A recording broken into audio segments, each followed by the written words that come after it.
এখন আমরা হেক্সাডেসিমাল সংখ্যা থেকে দশমিক সংখ্যায় রূপান্তর নিয়ে একটু আলোচনা করি। এখানে একটা হেক্সাডেসিমাল সংখ্যা আমরা দিয়ে রাখছি অলরেডি। এই সংখ্যাটা আমরা দশমিক সংখ্যায় রূপান্তর করব। গত ক্লাসে আমরা অক্টাল সংখ্যা থেকে দশমিক সংখ্যায় রূপান্তর করছিলাম। তো আজকে আশা করি এটাও পারবো। যেহেতু এখানে বেসিকটা বুঝছি, তো এখানে বিষয়টা অনেকটা সহজই হবে। নিয়মটা অনেকটা একরকমই।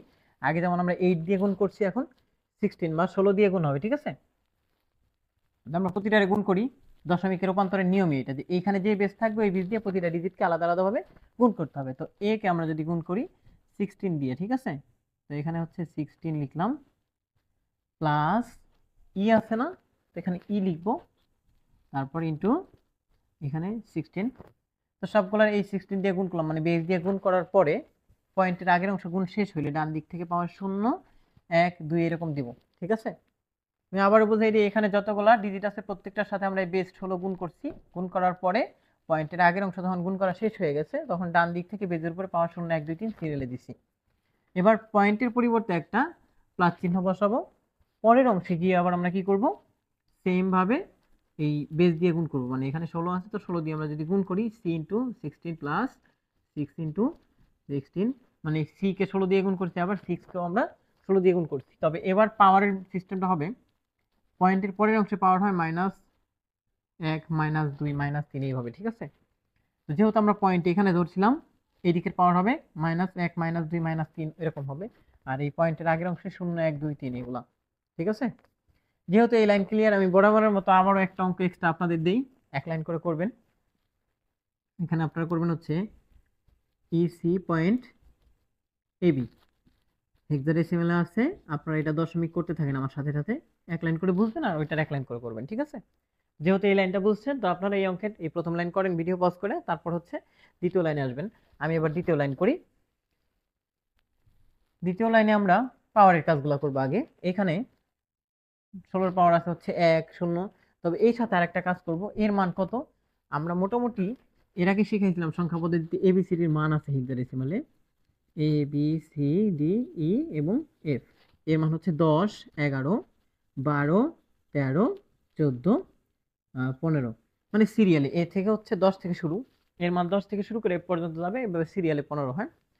ওই মানগুলো আমরা এখন বসাবো। এর মান কত হয় 10, তাহলে এখানে বসাই দিলাম 10 গুণ 16 পাওয়ার যদি আমরা 1 করি কত হয়, কোনো কিছুর পর 1 মানে যা আছে তাই। আমরা তো সূচকের সূত্র পড়ছিলাম x পাওয়ার 1 ইকুয়াল x, তার মানে যার পরে আমরা 1 করি ফলাফল এটাই হয়। তো 16 পাওয়ার 1 করলে 16 হবে, প্লাস ই মানে কত, ই মানে হচ্ছে 14। তো এখানে আমরা 14 বসাই, 14 ইন্টু 16। এখানে 16 পাওয়ার 0 আছে না, কোনো কিছুর পাওয়ার 0 মানেই হচ্ছে 1, যার পরে 0 হোক ফলাফল 1। তো এখানে পাওয়ার 0 আছে, তো আমরা 1 বসাই দিই, প্লাস সি মানে কত, সি মানে পেলাম হচ্ছে 12। তো এখানে 12 বসাই, গুণ 16 পাওয়ার হচ্ছে -1, মাইনাস নিয়ে আমরা গত ক্লাসে আলোচনা করছি। তারপর আমি মানে আপনাদের একটু বোঝাই দিই নতুন করে। বলছিলাম কোনো কিছুর পাওয়ার যদি মাইনাস থাকে, মাইনাসের জন্য উপর একটা 1, মনে আছে? যে এক্স এর পাওয়ার যদি -5 থাকে, তো মাইনাসের জন্য উপর একটা 1 দিব। এখন মাইনাস চলে গেল, বাকি থাকলো কি এক্স পাওয়ার 5। তো এক্স পাওয়ার 5 কোথায় বসবে, নিচে, ক্লিয়ার? তো ওই নিয়মে আমরা বসালাম মাইনাসের জন্য উপর একটা 1, আর বাকি থাকলো 16 পাওয়ার 1, ওটা হচ্ছে নিচে, প্লাস 6 ঠিক থাকলো এখানে।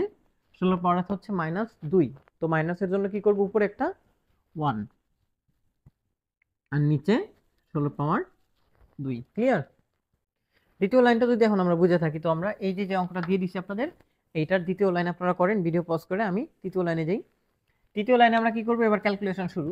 এখানে হচ্ছে গুণের কাজ করতে হবে, তারপর হচ্ছে ওই আছে ভাগের কাজ, এগুলা করব। তো প্রথমে এই গুণটা আমরা করি। এখানে পূর্ণাংশে যে গুণ আছে 16 আর হচ্ছে 10 গুণ করলে কত হয় 160 না? তো আপনাদের সুবিধার জন্য আমি এগুলো ক্যালকুলেটরে দেখাই দিই, আপনারা চাইলে এগুলো মনে মনে করতে পারেন, কোনো সমস্যা নেই। সর্বপ্রথম যেটা ছিল আমাদের 10 ইন্টু কত 16, তাই না? এটা কত আসে 160 আসে, আমরা বসাইলাম 160। এরপর হচ্ছে 14 কে যদি 1 দিয়ে গুণ করি, এটা তো অন্তত দেখানো লাগবে না আশা করি, 1 দিয়ে কোনো কিছু গুণ করলে তো ওইটাই হয়। তো 14 1 দিয়ে গুণ করার কারণে 14 আসলো। আর এই যে যে সংখ্যাটা আছে এটা অলওয়েজ কি হয়, উপরেরটার সাথে গুণ করতে হয়। তো 12 যদি আমরা 1 দিয়ে গুণ করি, তো সেই ক্ষেত্রে 12 অক্ষে 12, তাই না? আর নিচে হচ্ছে 16 পাওয়ার 1 করলে 16, পাওয়ার 1 করলে যা আছে তাই হয়, প্লাস এখানে এটা উপরেরটার সাথে গুণ হবে, তার মানে কি 6 কে 1 দিয়ে গুণ করলে কি হয় 6 হয়, তাই না? নিচে হচ্ছে 16 পাওয়ার যদি আমরা 2 করি, 16 পাওয়ার 2 করলে কত আসে, আমরা এটা যদি মুখে মুখে না পারি সেক্ষেত্রে ক্যালকুলেটর করতে পারি। 16 পাওয়ার 2 সমান কত আসলো? 256। এটা অনেকেরই মুখস্থ। যদি এটা মুখস্থ থাকে তো বসাই দেন, আর যদি মুখস্থ না থাকে ক্যালকুলেটরে বের করে নেন। 256 আসে, আমরা 256 বসাইলাম। এবার আসি পরবর্তী লাইনে। পরবর্তী লাইনের ক্ষেত্রে আবার খেয়াল করি, যে পূর্ণাংশ যা আছে এটা একটু যোগ করে দিই। এটুকু যদি যোগ করি, এখানে আছে কত? যে 160 আর হচ্ছে 14, তাই না? তো 160 যোগ 14 যদি আমরা করি, সেক্ষেত্রে কত আসে? 174, তাই না? 174। আবারও বলতেছি, আপনারা মনে মনে পারলে ডাইরেক্ট বসাবেন, আর যারা মনে মনে পারেন না তাদের আমি যোগটা বোঝানোর জন্য ক্যালকুলেটরে দেখা দিচ্ছি। এরপরে যেটা আছে আমাদের 12 আর হচ্ছে 16 ডিভাইডেড আকারে আছে। তো এটা কি করব? উপরের সংখ্যাকে নিচের সংখ্যা দিয়ে ভাগ করব। তো প্রথমে লিখবো ক্যালকুলেটরে কি 12, তারপরে দিব হচ্ছে ভাগ, এরপর লিখবো হচ্ছে 16 সমান কত আসে? 0.75। তো এখানে 0.75 লিখলাম, প্লাস এখানে আছে কত আমাদের? উপরে 6, নিচে 256। তো 6 কে আমরা 256 দিয়ে ভাগ করবো। ক্যালকুলেটরে সর্বপ্রথম ওঠা হচ্ছে 6, তারপরে দিব হচ্ছে ভাগ, এরপর 256। ফলাফল কত আসলো? 0.0234। ঠিক আছে? তো আমরা চাইলে 2 ডিজিট, 3 ডিজিট বা আরো বেশি নিতে পারি, কোনো সমস্যা নেই। কেউ চাইলে সম্পূর্ণটা উঠাইতে পারেন। এবার টোটালটা আমরা একটু যোগ করে দিব, যোগ করলে আমাদের ফলাফল চলে আসবে। আমরা টোটালটা একটু যোগ করে দেখাই। সর্বপ্রথম হচ্ছে 174, তারপর হচ্ছে যোগ 0.75 যোগ 0.0234, নাকি 0.0234। এবার আমাদের অ্যান্সার চলে আসলো কত? 174.7734, তাই তো? তো যে অ্যান্সারটা আসছে এটাই হচ্ছে আমাদের ফাইনাল অ্যান্সার। এটা হচ্ছে মূলত দশমিকে আসছে। এবার আমরা উত্তর লিখতে পারি। উত্তর লিখবো কেমনে? অতএব মূল প্রশ্ন আছে কি আমাদের? এ ই, তারপর হচ্ছে পয়েন্ট C6। এটা হচ্ছে মূলত প্রশ্ন, সমান অ্যান্সার কি? 174.7734। এটা হচ্ছে দশমিক মান। এটাই আমাদের ফাইনাল উত্তর। ওইটা আপনারা এইভাবে নির্ণয় করেন, সম্পূর্ণ করেন। অ্যান্সার কত হয় এটা আমাকে অবশ্যই কমেন্টসে জানাবেন, অথবা এসএমএস করে জানাতে পারেন। ধন্যবাদ সবাইকে।